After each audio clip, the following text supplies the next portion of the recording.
You should never master your own mixes.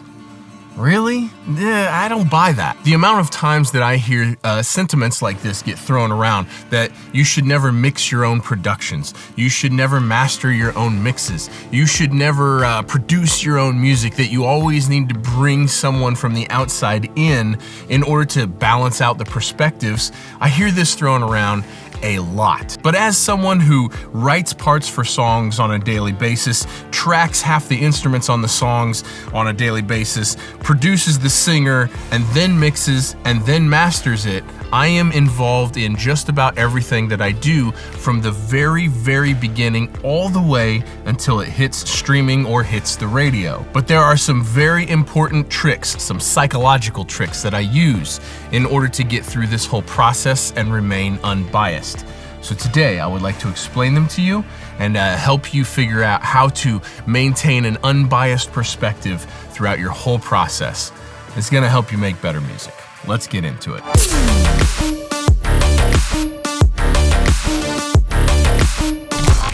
Hey everyone, I am Colt Caparoon. Thank you for stopping by for another video. Now, I think the one that we have all heard the most is that you shouldn't master your own mixes. So I'd like to start with that. Now, there's a whole bunch of technical stuff that goes into whether or not you should master your own mixes, and that is kind of a deep conversation for another video, but let me touch on it real briefly. Yes, you should have an incredible set of monitors. Yes, you should have a very well-treated room. In my opinion, you should master the mixes on a different day, in a new session, using as much different gear as possible. Like, all of these things are true, but mentally, there is a massive, massive shift that needs to happen in order to not be stuck in the mindset that keeps you from having the best master. And in my opinion, the biggest thing that you can do is not become emotionally connected to the music. See, when someone sends me a song to master that I did not mix, which happens all the time, I master a ton of stuff for other producers, for other mixers. I'm hearing the song for the first time as the finished mix. I have no emotional investment in it whatsoever. There's just no emotional bias towards the mix that would keep me from making it the best master that it can be. And this is the trick to mastering your own mixes. This is really the trick to doing multiple parts of any of the process.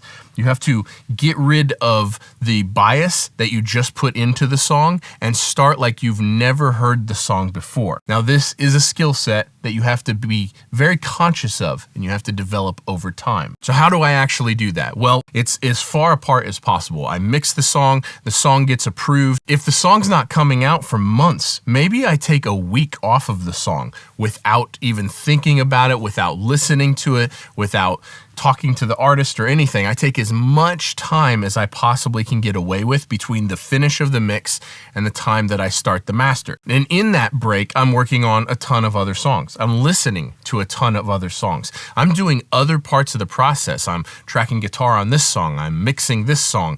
I'm doing an Atmos mix on this song. I'm filming a video and I'm taking some photos over here, and then we get back to mastering.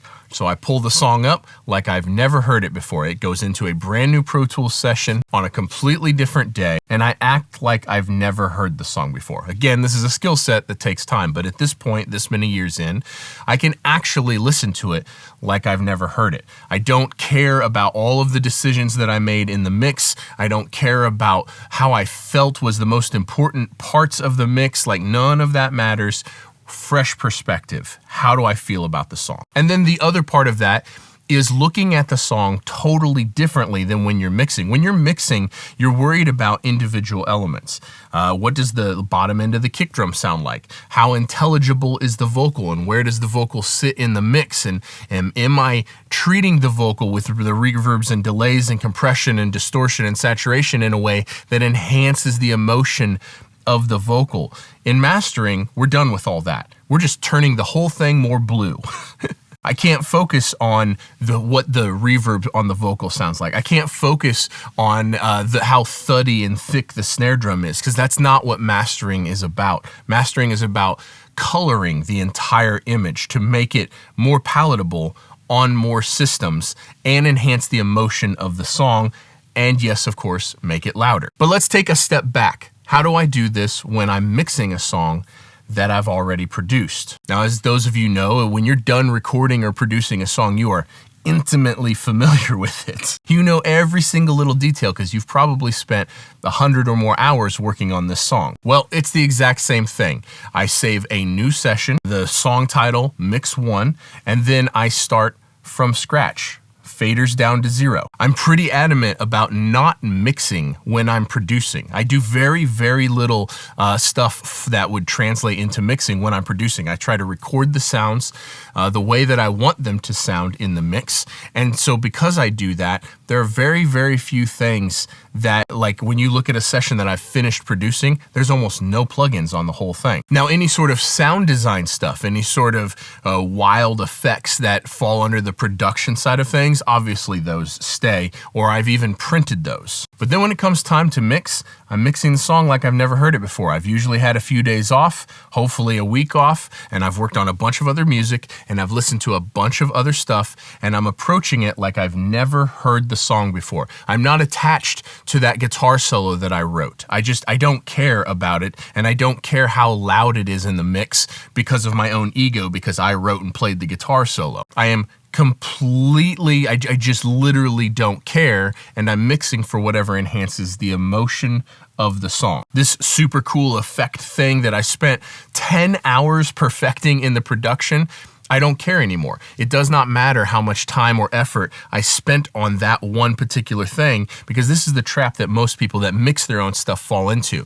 You spent 20 hours perfecting this intro effect, this glitch and whatever all it is, so that way it's just this, it took a long time. You're really, really proud of it. Well, then when you go to mix your own production, we are automatically biased towards making sure that that sound gets shown off because we spent so much time and so much effort on that sound.